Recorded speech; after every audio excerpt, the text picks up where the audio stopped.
না হয়েছে পাখিতে যদি খাই কি বলে রে? তেলা কচুর ফল। এই যে পাখিতে যদি খেতে পারে তাহলে মানুষই কেন খেতে পারবে না? তাই তো। আমি কাছে আমার এই যে আমাদের আলী, এই যে বন জঙ্গল থেকে ছিঁড়ে আনা তেলা কচুর ফল। এই 7 গ্রাম, বিশাল স্বাদ। খাইছেন জানি না, তেলা কচুর ফল সেই স্বাদ পাইকে গেছে, সেই স্বাদ।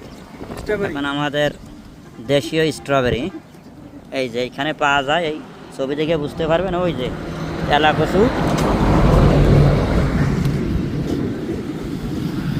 এই যে ছবিতে দেখতে পাচ্ছেন ঝুলে আছে। হ্যাঁ, স্বাদ আর স্বাদ। ভাই খাবেন না? খাওয়ার টাকাও মিষ্টি না টক না কষ্ট না কবিতা টাকছে স্বাদ কি আর? স্ট্রবেরির মতন স্বাদ। হ্যাঁ, খাইয়ে থাকো। প্রাকৃতিক খাবার শরীরে একদম সব কিছুর কাজ হবে। শক্তি বৃদ্ধিতে এই ফল খাইলে খুবই উপকারী।